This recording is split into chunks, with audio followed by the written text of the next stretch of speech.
7 Sunday. Ito naman yung gawa ko. So magpapapotocopy ako niyan, no. Ito yung mga requirements ko para mag-apply sa public school. Ito try ko na ngayon mag-apply sa public school. So ang pasahan is mula April 1 hanggang 15. So tomorrow Monday, try ko kung makaalis or hindi naman sa Webes na lang kasi walang pasok na Martes at saka Miyerkules. April 9 kasi is araw ng Kagitingan, and then April 10 naman is Idil Fitr. So nagkasunod talaga yung walang pasok. Actually walang pasok bukas April 8 dahil nga nirecommend ni Governor dahil sa sobrang init ng panahon. Kaya ang mga bata is walang pasok as usual. Ang mga teacher naman is meron.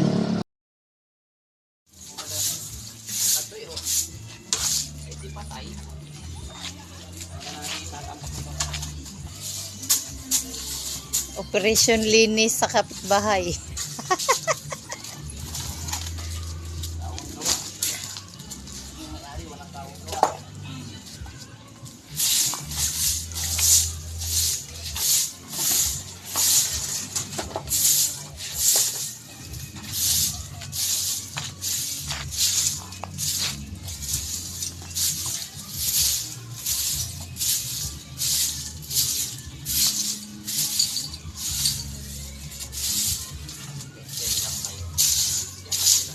Ang ganda nga yung kulungan nila eh. Malaki na eh.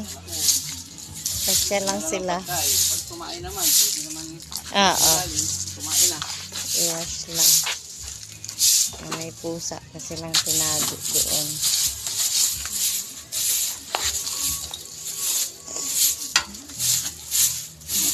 Baka magreklamo pa, baka kasi magkalat tayo. Pusang loob na.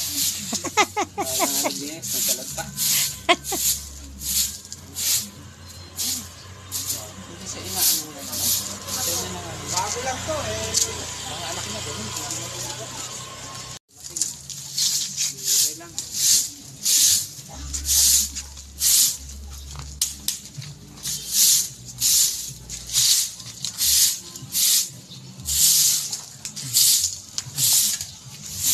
Oh, may bahay kayo bigla, ha? May bahay sila bigla. Naisip namin, nilibig ko na. Kaya na lang yun na. Paglalagyan ka ba? Kaya ano?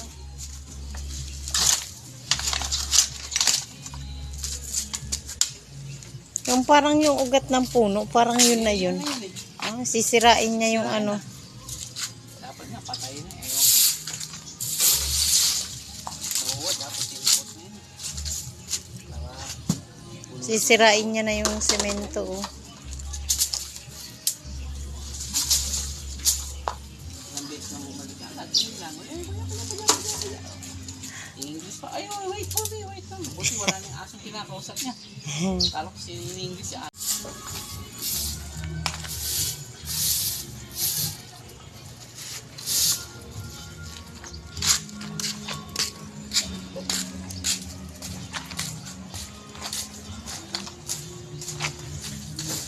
Ito yung mga maliliit na dahon. Oh.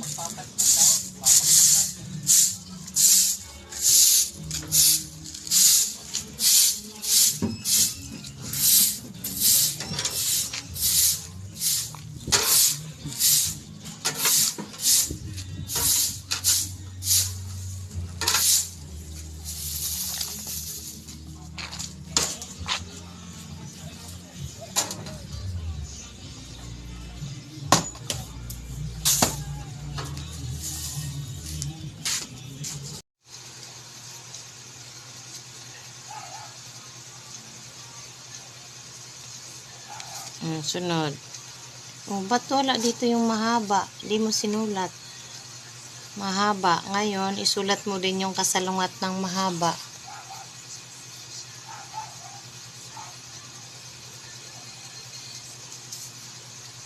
Maiksi.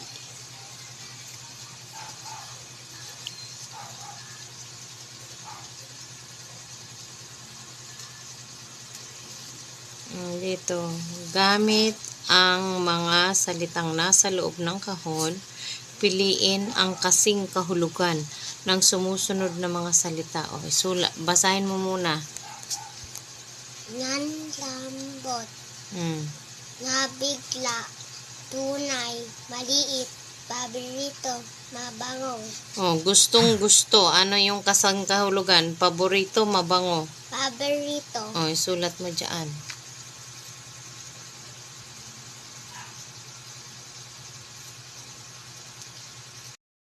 Sunod. Ano to? nanghina, Oh, nanghina, nabigla o nanlambot? nanlambot, Oh, isulat.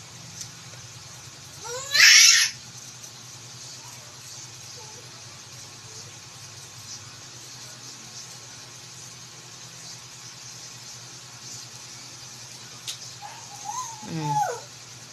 Number 3, basahin mo. munti, Tunay o maliit? tunay, Ha?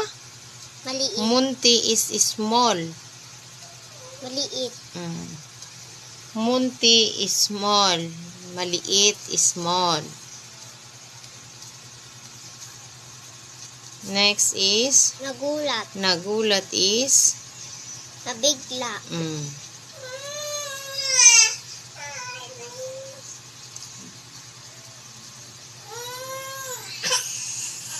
sunod.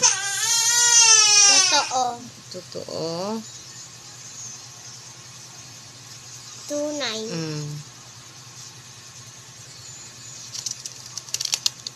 Tomorrow, another 2. Maaga gigising, magre-review tayo, ha. Okay, dito naman, piliin sa loob ng panaklong ang kasalungat ng salitang nakasalungguhit sa bawat pangungusap. So, dyan is, guguhitan mo na lang, ha. Guguhitan mo na lang. So, ilalagay ko muna itong mga to dito sa kanilang mga lalagyan. Ayan. Kasi para hindi siya matatapon.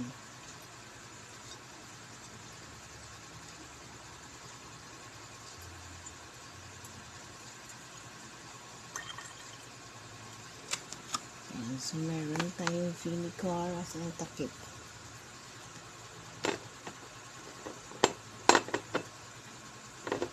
And then, meron tayong soy sauce.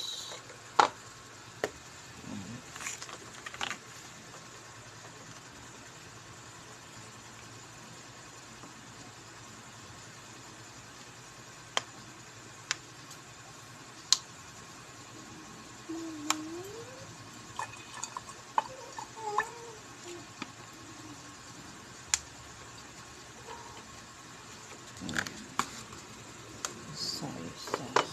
Itong mga lalagyan na to, meron po ako niyan sa online po. Ayan. So, maganda kasi siya kasi may mga label na. Hindi na mahirapan. So, ito lalagyan ko rin ito ng oil.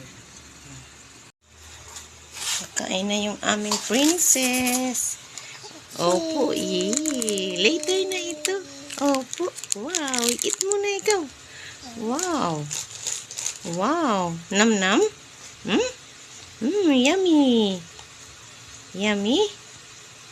Ang galing, oh. Wow. Ang galing na ng baby namin, ah. Ang princess ni mami yan, eh. Ang princess ko yan, eh. Ha. Eat na, okay. Yum, yum. Yum, yum, yan. Ay, geez. So, eat na. Wow. Wow, wow. She just woke up lang yung baby namin, eh. Ay, love. Ang galing, ah. Eat na. Ang galing naman yung baby ng mami, ah. Ayan, nakapagluto na rin ako ng adobo. Ayan, ulam ito ng mga bata sa umaga at saka sa tanghalian. Pero meron din sila ditong champurado pansit binili nung ama sa labas. Yung batutaan dito sa labas, oh. Ay, anong ginagawa mo dyan? Di pa ubos yung food? Ubos mo na yung food. Sige na. Kasi sila kuya isli pa eh. Ubos mo na yung food. Sige na po.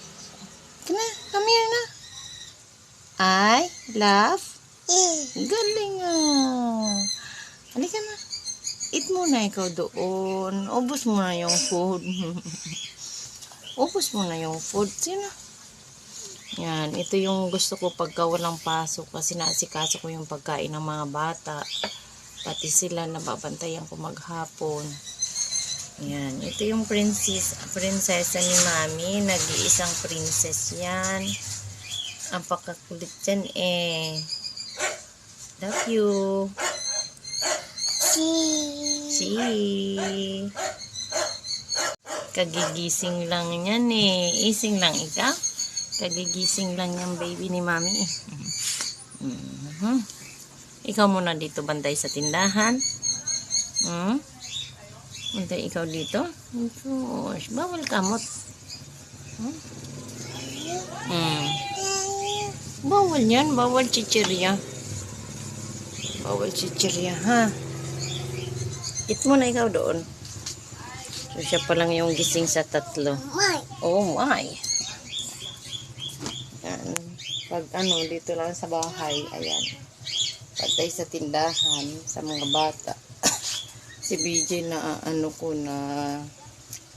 tawag nito, na tutor ko din siya. Kagabi nag-module kami. Ngayon naman, magre-review kami para sa kanyang exam kasi bukas first summative exam for 4th grading.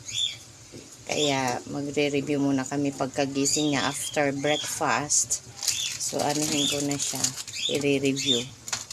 Ayan. Ito yung aming sa umaga. Ayan yung aming area, malinis naman at saka tahimik. Ngayon ay April 10, Adil Fitr, kaya walang pasok ang mga bata. Kahapon is April 9, araw naman ng kagitingan, kaya 2 days na walang pasok.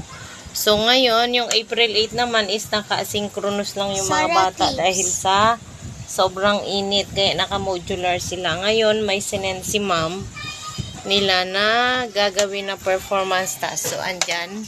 So, yan yung kanyang sinasagutan. Ayan na, sa ESP na siya. Okay na. What number you are now? Number 2, basa. I'm already answered it. Oh, how about number 3? Lagi kong nagpapasalamat sa Diyos sa lahat biyalang aking tatanggap araw-araw. What is your answer? Tama, mali? Tama. Next, number 4.